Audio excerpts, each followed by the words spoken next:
welcome to Forbidden Talk, the program dedicated to exploring social taboo topics in the Middle East. This week we shall be discussing homosexuality in the Middle East. While it may seem that many parts of the world are becoming more accepting of gay rights, the Middle East has a more fraught relationship with the LGBT community, that is lesbian, gay, bisexual and transgender. Recently, pride marches were cancelled in Turkey due to threats from ultra-nationalists. And this August, Iran plans to hold a conference to discuss Islamic human rights principles, which will exclude LGBT rights.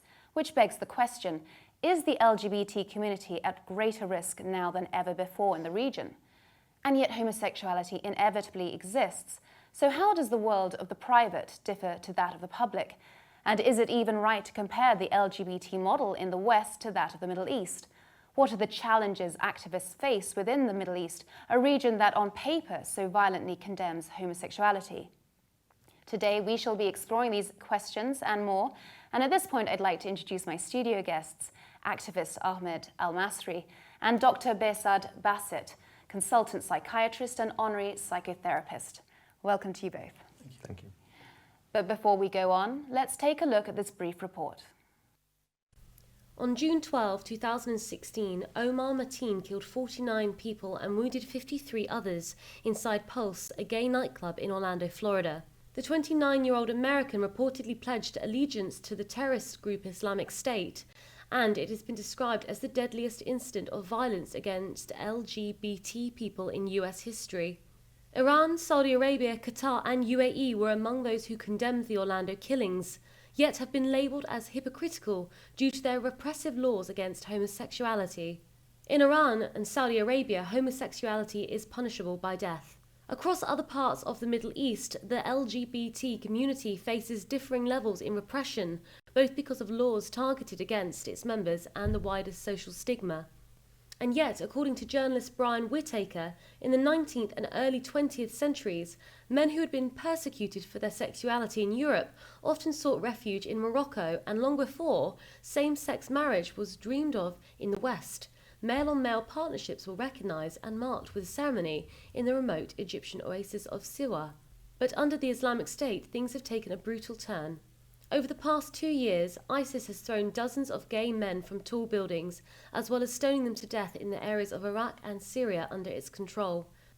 With violence not seeming to diminish, is the LGBT community in the Middle East at greater risk than ever before? Ahmed, can you tell me about how you reacted to the Orlando shootings and what message you put out in social media?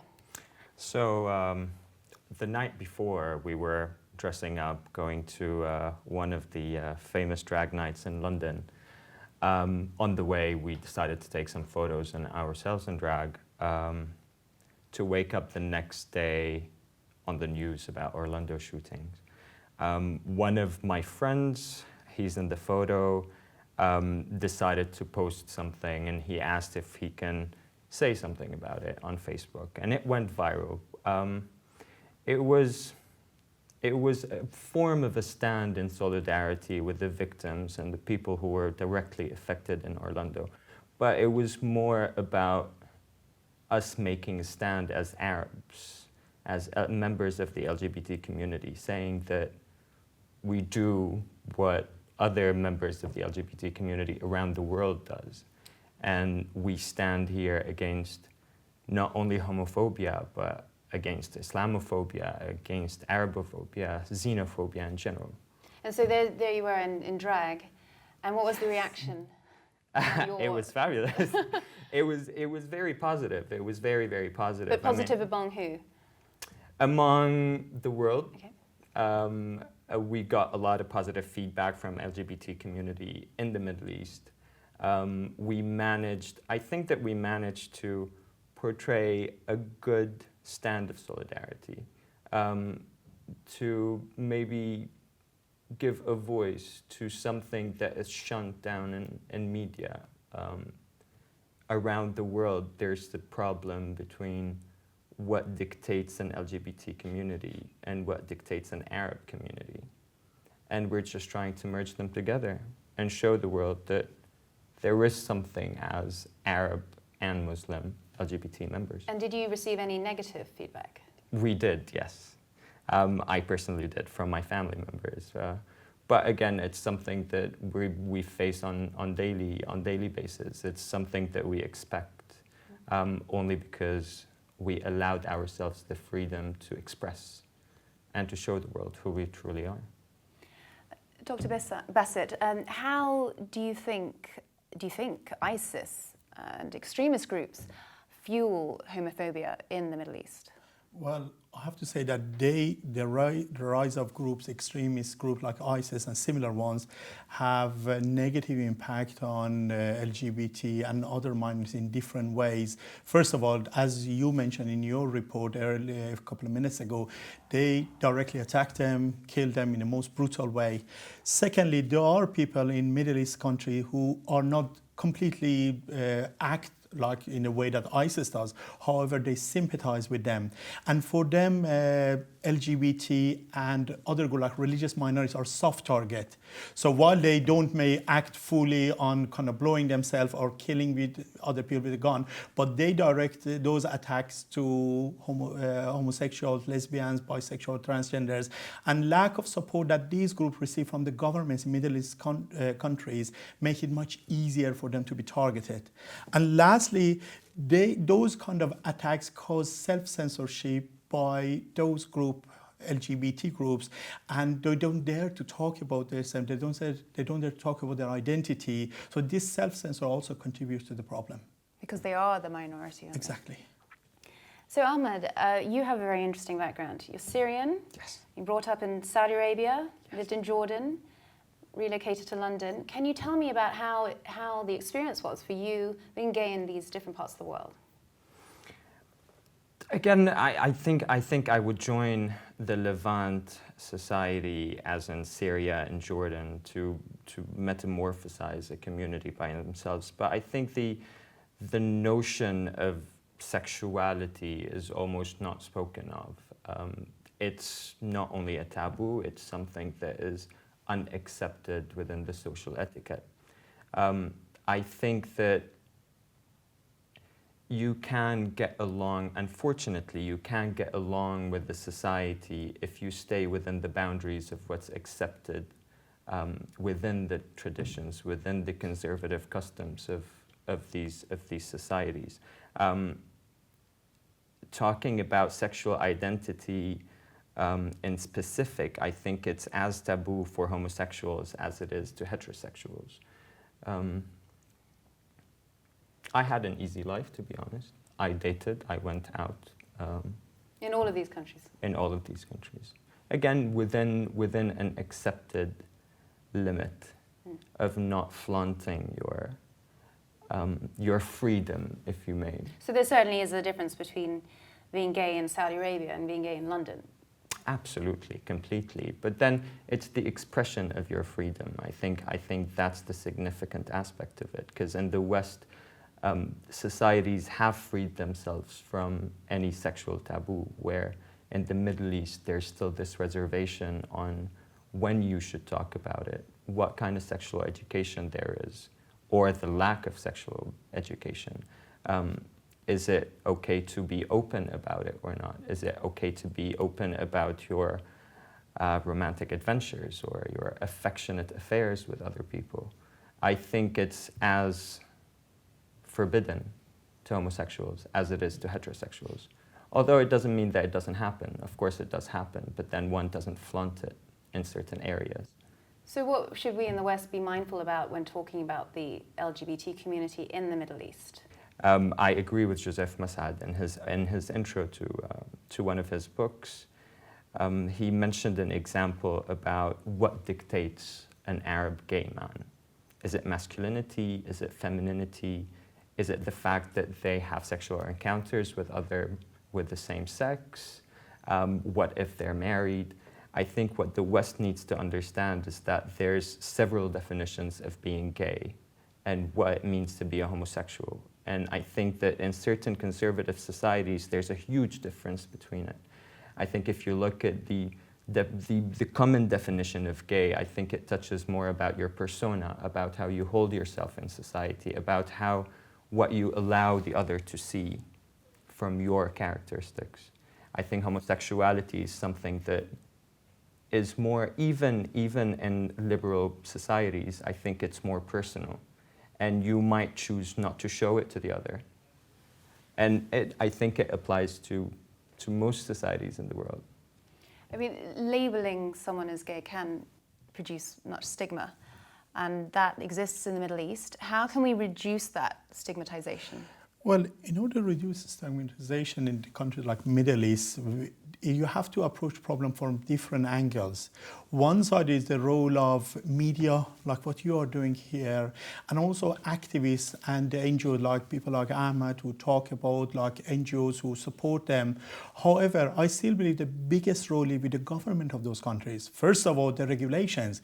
If their being gay is punishable by death, people may fear to even name themselves, whether we believe it or not, or be fearful of being called a gay man or lesbian woman. That's the first aspect of it. Second role of government is providing education. Sexual education, as Ahmed mentioned, is either non-existent in most Islamic countries or very biased toward what government feels should happen.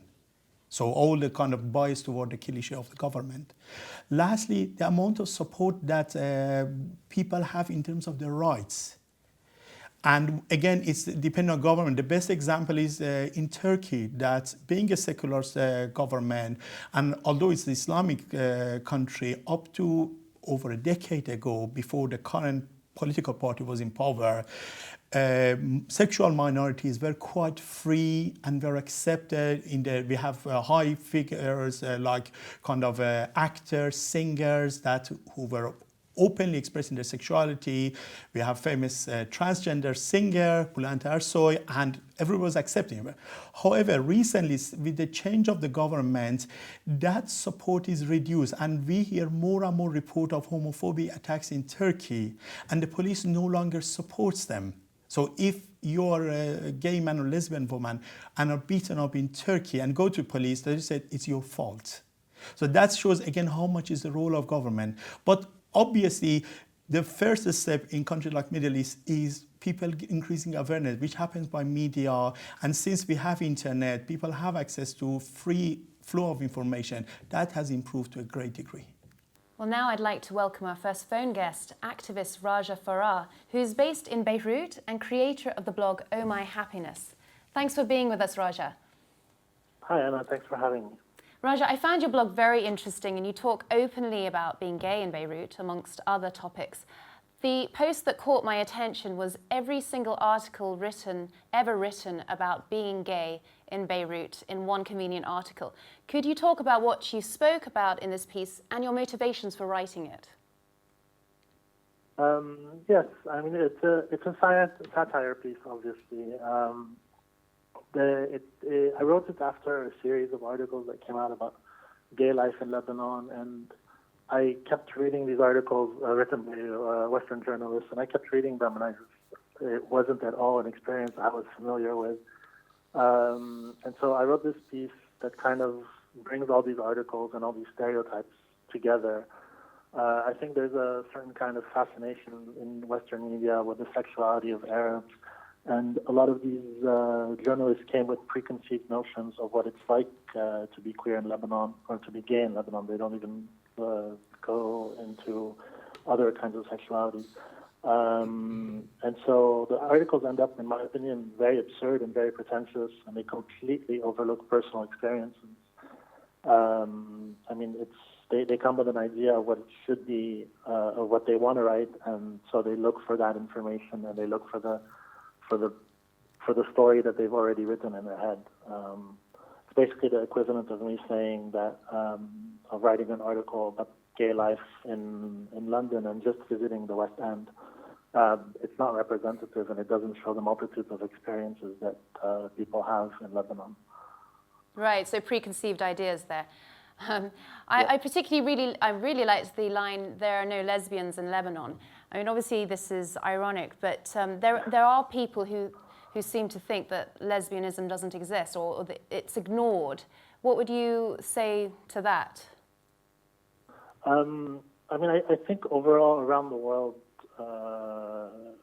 women are disenfranchised and are oppressed and are underrepresented in general. I don't think that's something specific to Lebanon.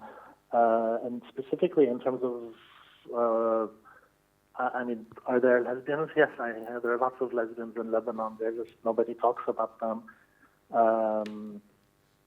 And I think the reason for that is that it doesn't really fit under the Western media's image of the Arab woman who's forbidden from being sexual.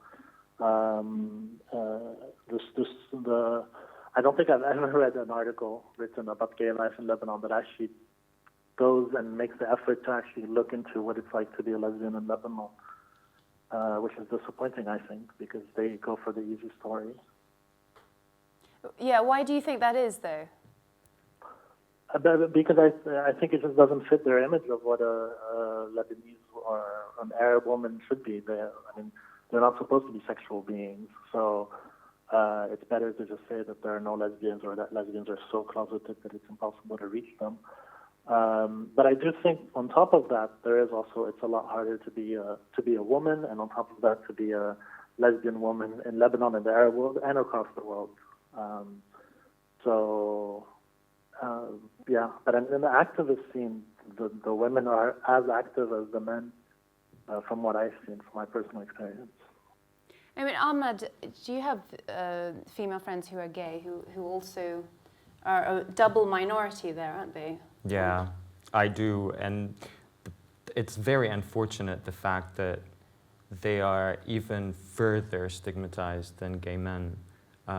As Raja said, there's the misogynistic, unfortunately, the misogynistic ideology of the Middle East and in a lot of other conservative societies or nations in the world. It has a heavier implication on the lesbian community than the gay community, the gay male community. And you feel it on the street, you feel it by communicating with them, you see the pressure that they're under.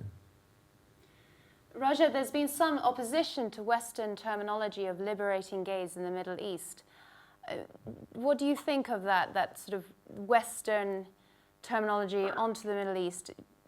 How do you react to that? I think the West is kind of obsessed with liberating the Middle East on all fronts, and I think that needs to stop. It portrays us as just helpless creatures waiting for the West to come save us. And this isn't particular to queer people. It's just, there is this attitude that we are, as Arabs, are behind everyone else, and therefore the West needs to come and save us. And I think this is extremely problematic. It's colonial, and it's caused horrific results. I mean, just look at Iraq and the whole narrative that was told about Iraq. The idea that we need to be liberated, especially the word liberated. We're not sitting here in chains waiting for someone to come and cut our chains. And we do have a lot of battles that we need to fight, but these are our battles to fight. It's not for someone from abroad to come and tell us how to fight them or why we should fight them. That's how I see it. And Raja, I'm just going to bring in Dr. Bassett.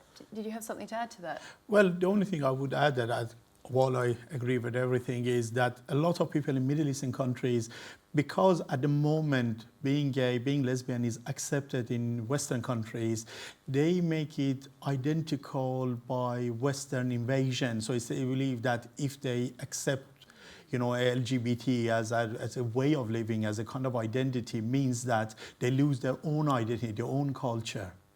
And that's why they add, and groups like ISIS feed on that, because for them is equal, like women's rights or equality of genders, as well as LGBT, their symbols are being westernized, being colonized, or other things like that.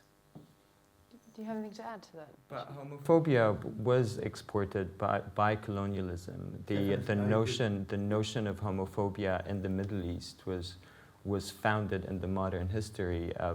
The flamboyance, the opulence of if you take the history of the Arab and Muslim art, there's a lot of flamboyance in it. There's a lot of fluidity in gender. There's a lot of there's not a set category or group, or there's not a set definition of what masculinity or what femininity is. And I think I do agree with Raja in the sense that an example is the case of the 52 in Egypt, Cairo, back in early 2000. The heavy LGBT, the Western LGBTQ community, the lobbying that they did within the Egyptian authorities had backfired on those 52 prisoners that were captured under public indecency in a gay gathering. Sometimes it can get a negative feedback. This notion of what a Western or what a homosexual is by definition, to restrict it to a westernized under a human right category I think is very antagonizing. I think each society or each nation should come up with the sign of homosexuality or with a set definition of what homosexuality is that might rhyme with their traditions and their cultures. Of course, here I'm not talking about conservatism or liberalism. I'm talking about what it is to be gay or what it is to be flamboyant in a given society. Well, issue of sexuality is quite fluid, and this kind of categorizes, this one is gay, this one is heterosexual, links more past couple of centuries, as you said, during colonial time, because pre-colonial, neither in Africa nor in Middle East, we didn't have such a kind of oppression about, affection or closeness to the same sex, as that fluidity existed in many cultures. And it was actually celebrated. It was celebrated. It was accepted in many as a pre-colonial African culture, same as Middle Eastern, Indian culture as well. They were accepted and, as you say, celebrated. Nobody had any problem with that. But nowadays, it's kind of reversed. They look at it as a sign of imperialism, accepting women. I don't say that should be one definition, because I don't believe that there should be one category, because sexuality is very full, and research shows that even during the life course of one person, it changes. And it might be problematic to have one definition as well. That's exactly what we're trying to get to. Yeah. Raja, we've spoken about the West, but what about... Just to add to what Ahmed said just very quickly, I mean, even the legislation in Lebanon that actually targets, gay men mostly, Article 534 is something that was brought in by the French. It's not something that existed from before. It's once we were colonized, it was added into the legislation. So there is this, I'm just agreeing with Ahmed with an example specific to Lebanon. And Raja, we've spoken about the West, but how's the portrayal of homosexuality in the Arab media in Lebanon? Does it exist? I can't speak for the Arab media. I can speak for Lebanon. It exists, and there's been impressive improvements in terms of how these issues are covered. Very recently, judge judge in favor of a woman who was a transgender woman, and the coverage for it was extremely favorable. It still remains that, let's be realistic, we have much bigger, more urgent problems right now in Lebanon. So LGBT issues are, not to say that they're secondary, they're just, the media doesn't have time to cover them. We have aggressive neighbors in the north and the south, and we have a refugee crisis. We have a very corrupt government. We have all of these things that are affecting our daily lives, and I think the media right now doesn't have the space or the time to go deeper into LGBT issues. But there has been massive progress in my lifetime personally, as far as ever since I started becoming an activist about 15, 20 years ago, where all of the coverage was very, very negative. Now it's actually a lot harder to find negative articles as opposed to positive articles. Well, Raja, I'm glad to hear there's progress on that front, but thank you so much for being with us today. Thank you so much for having me. Thank you. Ahmed, in many parts of the Middle East, well, at least in Iran, in Saudi Arabia, homosexuality is illegal. There's the death penalty. In Qatar, Yemen, on paper at least, there is the death penalty.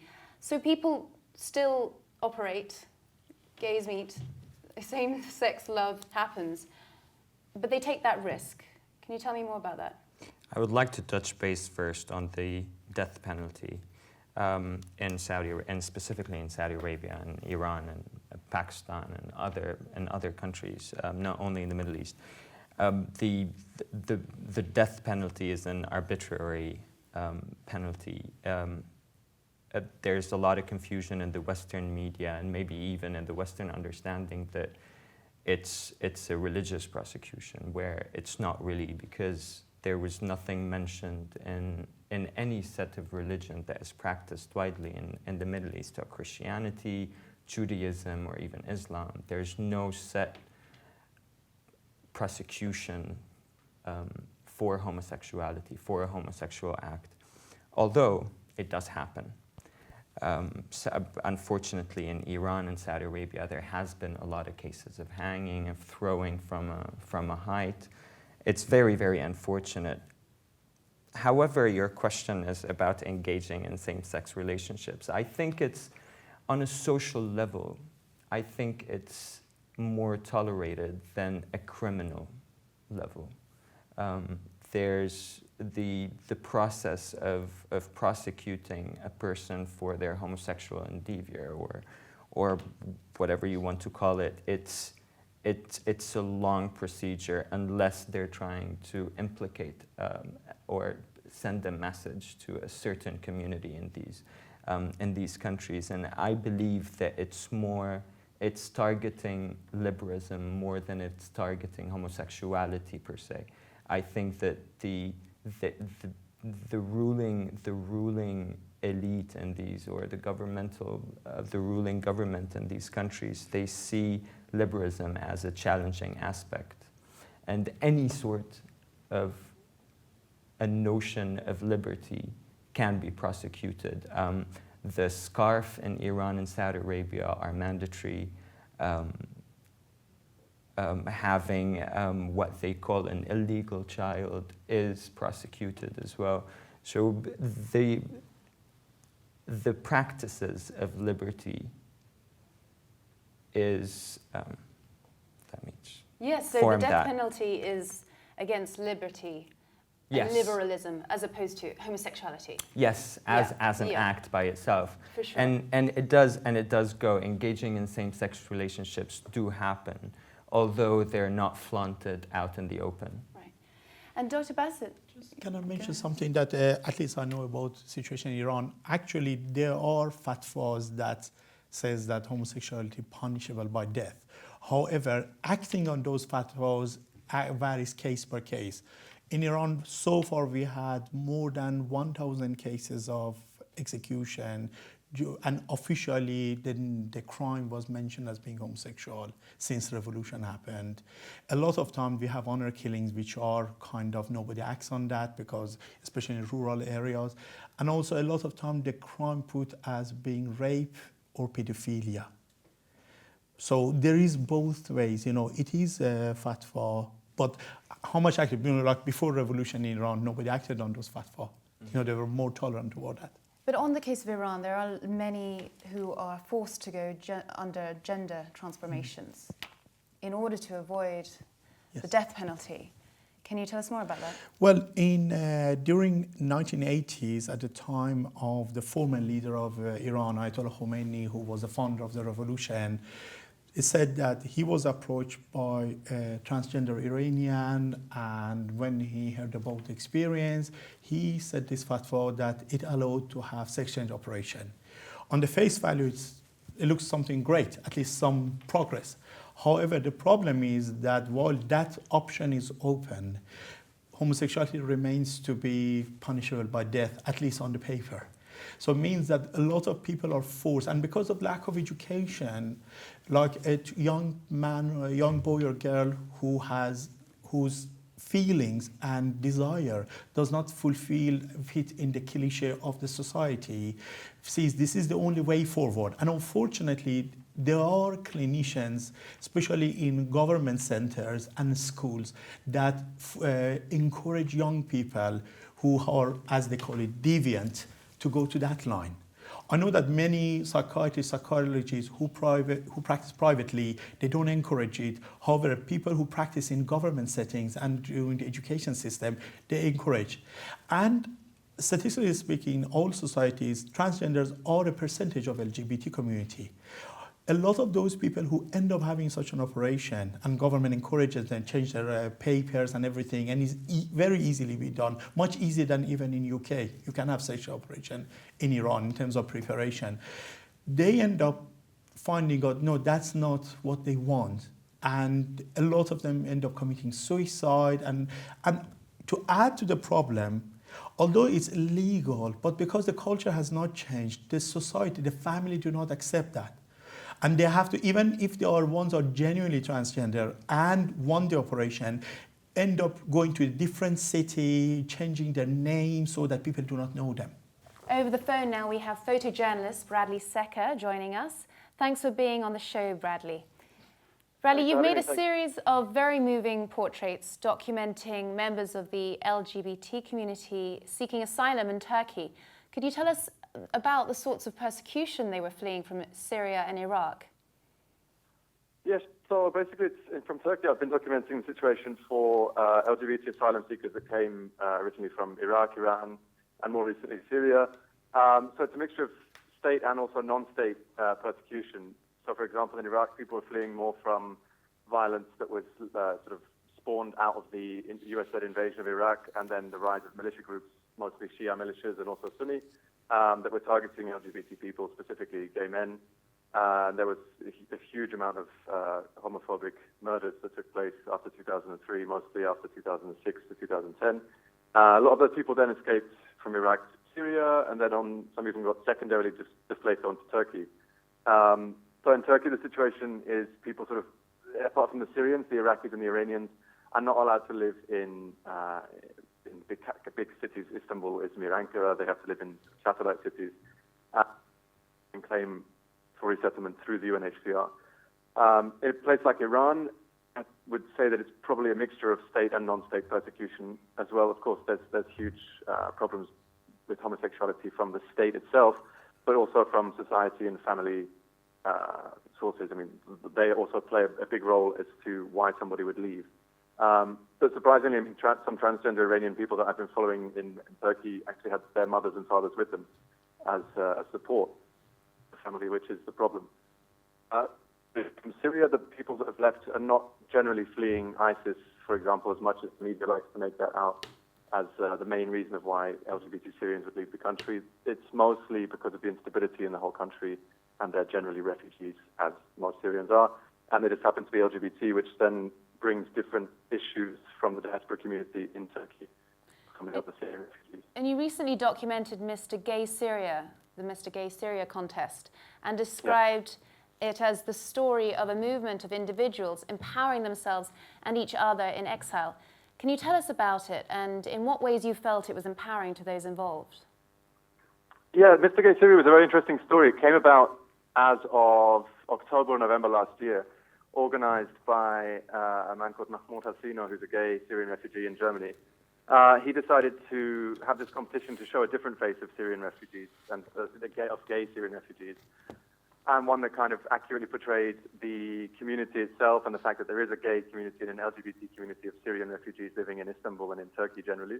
So the competition documenting that was trying to provide a different face to the issue rather than the widespread Western sort of perspective that gay and LGBT Syrians are just being thrown off rooftops and are not humans with faces and personalities. So it's much more of a humanizing photo story to cover, and also, giving somebody's name and face for the 5 contestants and also the winner himself, Hussein Sadat, and then following those guys' personal journeys and lives in Istanbul and the difficulties they face being LGBT and also refugees in a host country. Well, Bradley, you've done a great job. I love your work, but that's all we have time for today. Thanks for being with us. Thank you very much for having me. Thank you. Ahmed, in parts of the Middle East, obviously men and women are not allowed to mix. So in some sort of strange way, isn't it easier to have relations with the same sex, or isn't it easily done because of the fact that they are separated, despite the risks involved? Indeed, I think it's widely not accepted, but it's widely convenient to have a same-sex relationship in segregated communities, other than an open one that opposes homosexuality as a trend. Because it's a taboo, and because most of these communities or societies follow the don't ask, don't tell, most people choose to be in denial of the situation, be it a son, be it a brother, be it even a father or an uncle. They do tend to categorize it under a friendship. And as we know, friendships can be very affectionate or can be very intimate, and it's widely accepted within the society. Sometimes it can go undetected. But I think that's a problem. That's another problem altogether. It's the idea of approval and the idea of recognition. And I think they are way more important for a homosexual, or for a person in general, be it heterosexual or homosexual. Sexual orientation doesn't really matter here, but I think it's part of your own reflection to be acknowledged and to be recognized.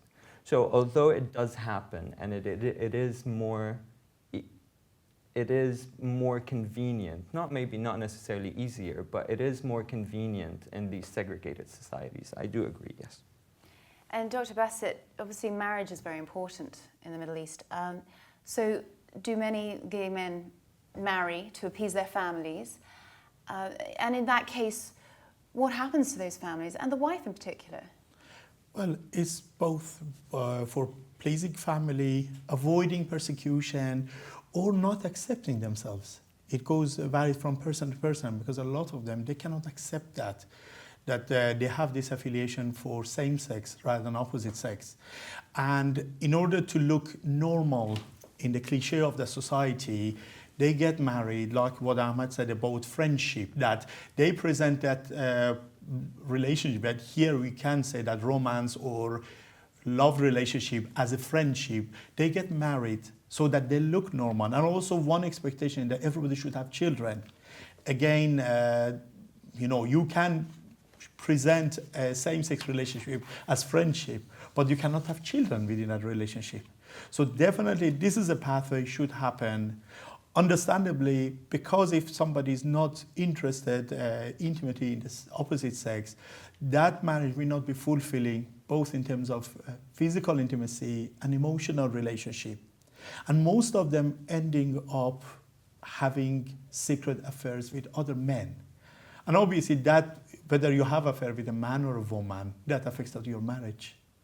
All the commitment, and always there is risk of their wife or other family member to find out, and all the complication that follows after it. Now from Sweden, I'd like to welcome Amir Ashur, founder and executive director of Iraq Queer, Iraq's only LGBT organization. Thank you for talking with us, Amir. Thank you so much for having me. And recently, an Iraqi man stated that in my society, being gay means death. If ISIS didn't get me, members of my family would have done it. How safe does the LGBT community feel in Iraq? Unfortunately, in general, people don't feel safe in Iraq, but the LGBT community feels even less safe than the other population. Everyone agrees that they are not a group that is welcome in this society. Especially people who are affiliated with the government and other armed groups. They agree that the LGBT plus community does not have a place among us. And I'm sure everyone knows how the world is reacting to what's happening to Yazidi women under ISIS. But unfortunately, the gay men who have been thrown from buildings and have been killed by ISIS have not received the same attention. And that just tells you a lot how the government and the social structure views the LGBT plus community. And how much danger do activists such as Iraq Queer put themselves in? Just the perception of someone's sexuality could actually threaten your life. So being affiliated with an organization like Iraq Queer could actually put your life at immediate risk. A lot of people could lose their connections, and in extreme cases, they could actually be killed or put in jail and disappear. And how about female campaigners? I would imagine that's even more difficult. Yeah, we always say that females, especially in our groups, the ones who are having different sexual orientations, they face double discrimination, both because they're women and because they have a different sexual orientation. When it comes to females, it could be a bit easier when it's viewed by the society because after all, it's a woman, not a lot of things are expected from her. But when a man is having a different sexual orientation, that's like letting go of your masculinity, and that is like letting go of your privileges, and that's not acceptable in the society. I think the danger men and women face is equally big, but takes different forms. And do queer Iraqi Kurds face greater marginalization than queer Iraqis in Iraq? It's similar to the difference between men and women. They face a lot of risks. We have reports about police forces in the Kurdish region torturing people because of their appearances and the perceived idea of their sexual orientation. But we can't say if it's more dangerous or less dangerous. It's just a different context. The Kurdish government and the Kurdish region is completely different than the Arabic-speaking cities. And even the Arabic-speaking cities are different from each other. So, the danger is equally threatening people's lives in different forms. And how have you found is the best way of reaching out to the LGBT community in Iraq? We're relying heavily on our own networks and the people we work with and the people we have provided services for in the past, and they tell the people that they know. Unfortunately, we don't have the public spaces to reach out to people, but we're relying a lot on our online presence. Last month, we received more than 11,000 readers, and that's half of that number was from inside Iraq. A lot of people are reaching out to us and saying that either they're sharing their stories or offering their support. So we are trying to use all the channels that we have to reach out to people. And you have a large community online, I would imagine. Yes, the biggest presence that we have is online. So in our first year of work, we managed to reach more than 100,000 people. And some people say that these are small numbers, but compare that to almost non-existent before Iraq War. Amir, that's great. This is great work you're doing. We have to leave it there, unfortunately, but thanks for joining us today. Thank you so much for having me. Dr. Bassett, I want to talk about mental health and the idea of what is the effect on someone's mental health when they suppress their sexuality. Well, it's obvious you don't have to be a mental health professional to guess that it has severe effect on them. Either they are themselves, they do not accept their own sexuality and identity and try to repress it themselves. In that group, leads to frustration, anger, because they're not satisfied with the kind of normal relationship they have if they're married or have a girlfriend. And that kind of lead to them to an issue like anger, depression. It can be even worse with somebody under pressure of society because fear of rejection, because fear of death penalty, humiliation happens. And that's even worse. And when I'm in touch with through email and social media with LGBT community in Iran, and also I give like workshops about mental health issues of LGBT Muslim background. That's the main thing they talk about: issue of rejection by closest people, their family, their parents. Or sometimes now that the situation is slightly better, some of the families, they say that, okay, we accept what you are, but nobody in the extended family or bigger society should know that. So now the family goes in the closet with the son or the daughter they have. And that fear, that feeling of shame, they always associated with that, it comes with them and leads to condition. That's why all the research shown that they have higher risk of conditions like depression, anxiety, or they try to self-medicate by alcohol, by drugs, which had its own consequences. And on that rejection note, what about fear of association? Do people get scared defending gay rights because of the fear that they'll be associated with that and they'll be labeled as gay?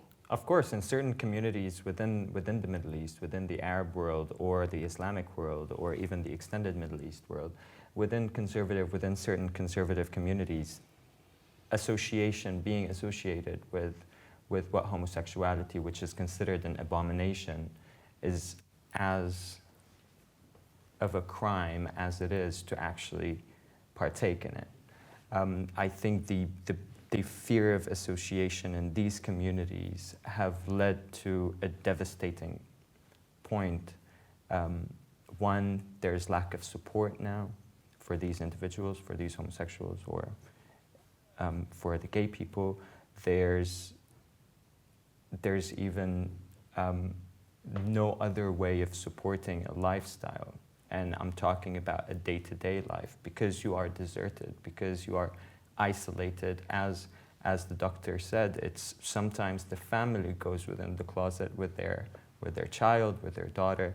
I think it is devastating. However, there's a lot of other communities within the extended Middle East that have embraced that have stood and are standing next to vulnerable LGBTQ You mean members. activists or? Be it activists, be it just civilians, be it normal people, be it friends. There's a lot of us had a lot of support from certain networks, certain friends networks, certain family networks. I just want to shine a bit of a bright side to it in saying that it's not completely out of the question. Some people do associate themselves with it. Some people do support us in a way or another. Sometimes it can be in a word, sometimes it can be in a gesture, sometimes it can be by standing up straight and saying something about it. And it's present, you see it. Well, that's really reassuring. Thank you. One thing I'd like to know, unfortunately, a lot of suppression comes from the mainstream people.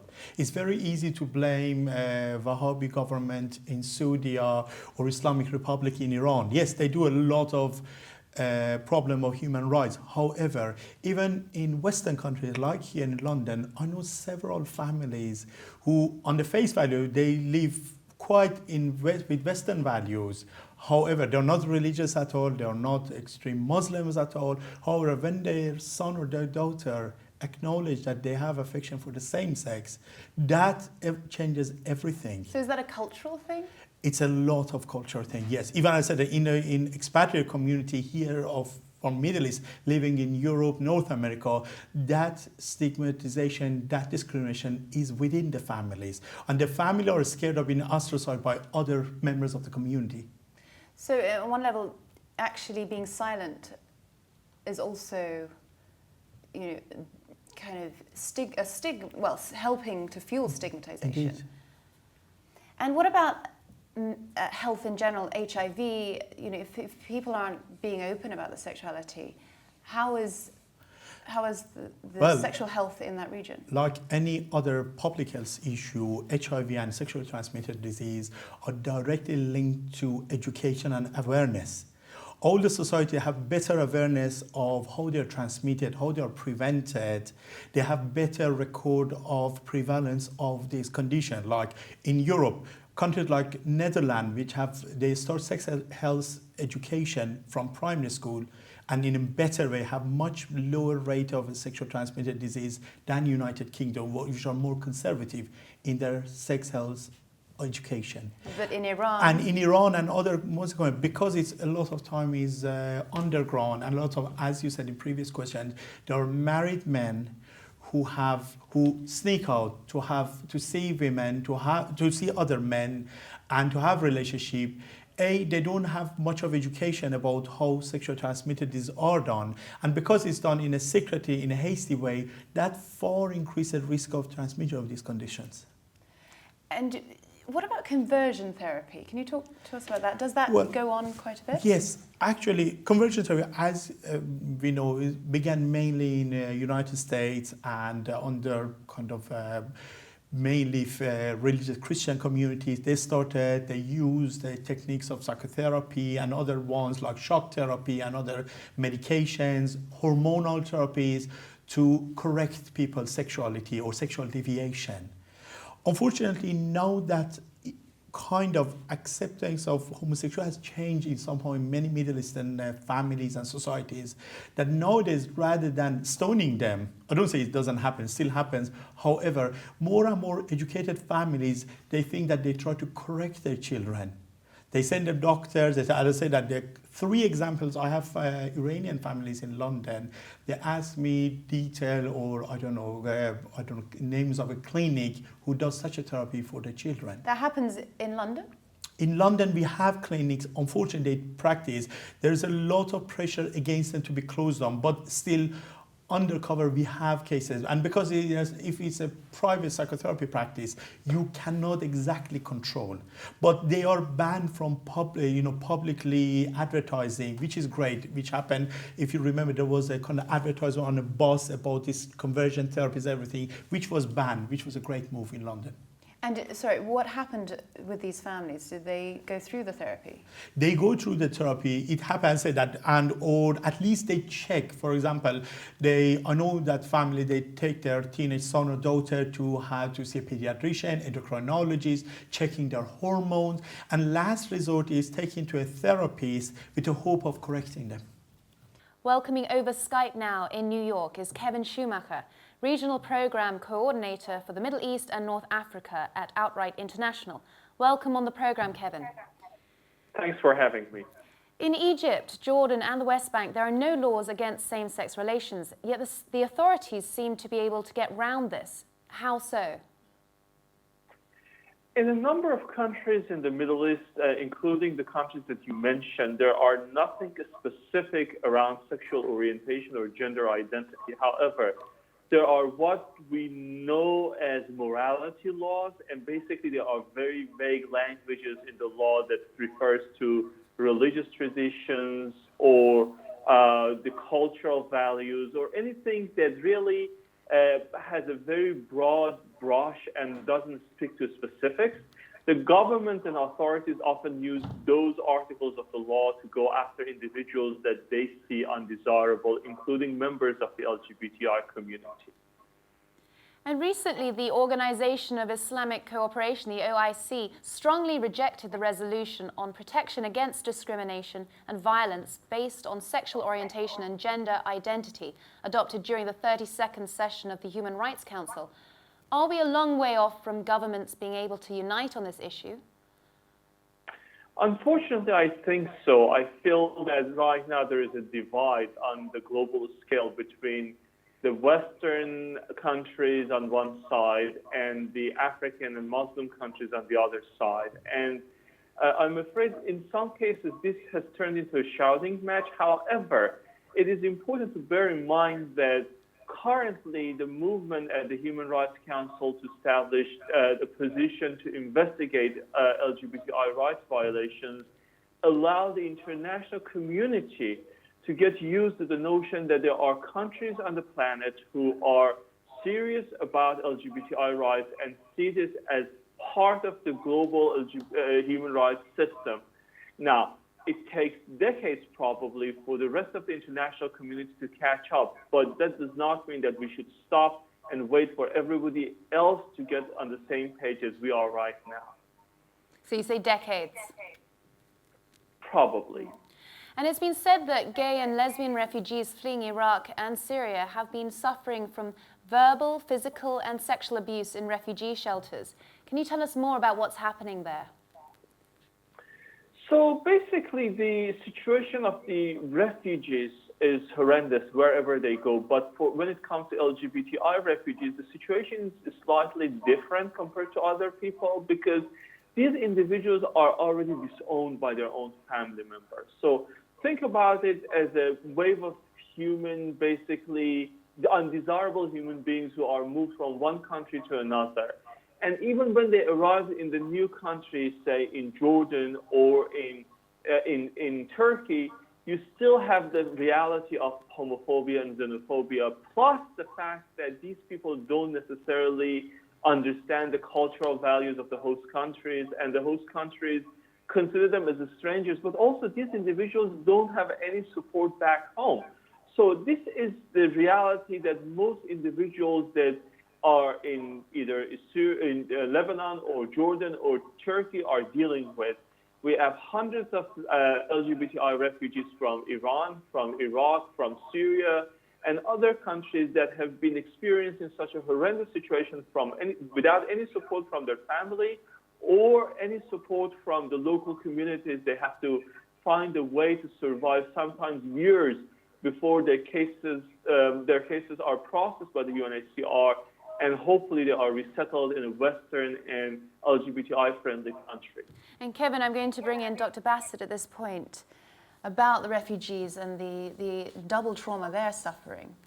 Yes, in addition to what your other guest mentioned, I totally agree that one problem is that most of these people who flee countries like Iraq, Syria, Iran, end up countries like Turkey. They are placed in small towns which are more conservative, and they are not situations much better than their own original countries. Plus, other refugee groups like people who flee for political, religious reasons, they have some degree of solidarity toward each other. However, they discriminate among LGBT refugees. So they receive like a double discrimination even when they flee their country of origin. And Kevin, how does Outright International help and empower the LGBT community in the region? So in our earlier questions, we talked about the time that we need in order to basically transition to an international consensus, basically, that embrace values of equality and human rights for everybody, including LGBTI community members. And what we are doing is basically working with the community members in those countries where there is zero tolerance for any form of non-conformity when it comes to gender expression. We try to educate the civil society. We try to work with our partners to talk to governments when and where possible. We try to reach out to journalists in order to enlighten them about the issues related to sexual orientation and gender identity. And we hope in the long term there is a better understanding of issues related to sexuality and gender and bodily autonomy, so that hopefully in the long term we have a society that is more tolerant and embracing of everybody, including LGBTI individuals. Kevin, we have to leave it there, unfortunately, but thank you for your insight today. Thanks for having me. Ahmed, we've spoken about the internet quite a bit, but how has the internet empowered the LGBT community? Or has it? Largely. I think the internet have created a window for those in the closet individuals to explore, to see how the world reacts to what they're questioning, what is against their societies, what they're suffering from, basically, in their minds. Personally, it helped me a lot to understand and to embrace what I was feeling, only because your surroundings are so different from what you're feeling inside. And I think even before we go to the social media or anything, I think just this platform that the internet created to Google something, to search for a term, what is gay? Or to look at psychiatric and psychological reports.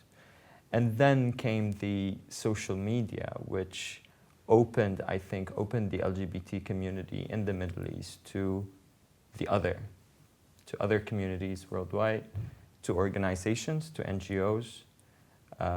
We started to have a voice. Internet did give us a voice.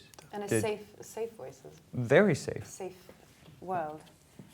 Did you have The only thing I would like to add, unfortunately, sometimes it causes trouble because there are cases like, again, I can talk more about Iran, that there are young gay men who used like a dating website or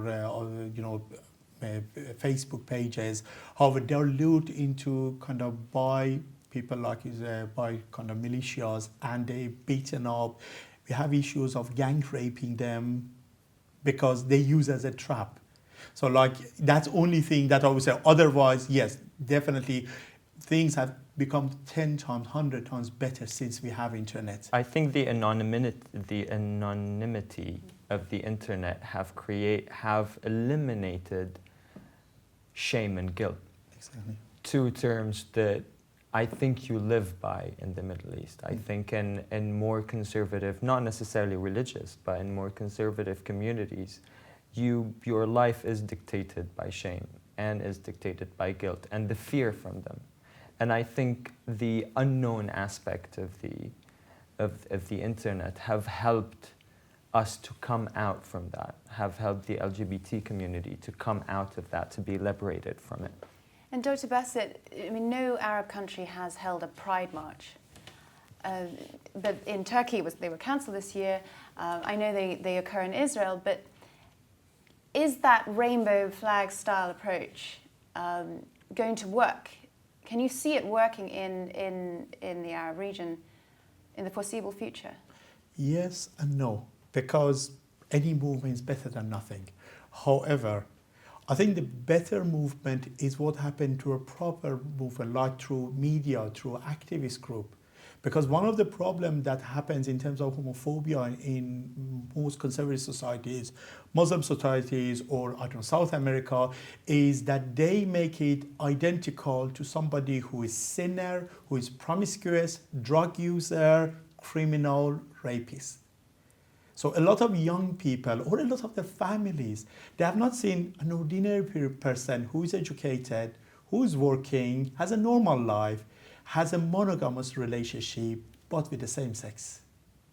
So that's the best thing to help those countries, to those societies, especially from the families, because as we talk, half of the problem is government, which they may or may not agree with gay people, as like happened in Turkey.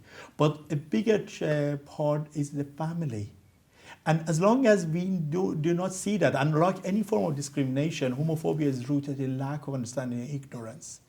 And that's why in bigger society, even in Western countries, bigger society, bigger cities, you see less homophobic attitude than smaller, segregated, isolated places. And as long as they do understand that not, because like straight people, like heterosexuals, homosexuals, transgenders, or bisexual, some of them, they may commit crimes, some of them may abuse drugs, but not all of them. And on that point, Ahmed, education? Of course. I think before asking for a pride parade, I think, talking about the Middle East in specific, I think the Middle East haven't gone through a sexual revolution as the West have prior to pride parades, to gay prides. I think be it heterosexual or homosexual, in any kind of context, sexuality hasn't been reformed yet. Unfortunately, the Arab communities or the Middle Eastern communities haven't put sex on the table and sat down and talked about it. And I think there's a long way to go to ask or to think that it might be an option to have a pride parade. We need to sit down and talk about it first. We need to reform our sexual or education systems. We need to inform ourselves, even before informing the other, of how peaceful it is to be yourself. I think that's way more important than going to the Pride. Well, on that note, we have to leave it there. That's all we have time for, unfortunately, today. As we draw to a close, whilst it's important to respect and recognise cultural sensitivities and differences, everyone should have the right to choose their sexual orientation and not live in fear of being open about it, should they choose to do so. Let's spare a thought to all those who risk their lives for standing up for what they believe in and defending basic human rights. I'd like to thank all my guests on today's show, Raja Farah, Bradley Secker, Amir Ashur, Kevin Schumacher, and of course my studio guests, Ahmed Al-Masri and Dr. Behzad Bassett. Thank you both. Thank you. Thank you. Until next time, goodbye.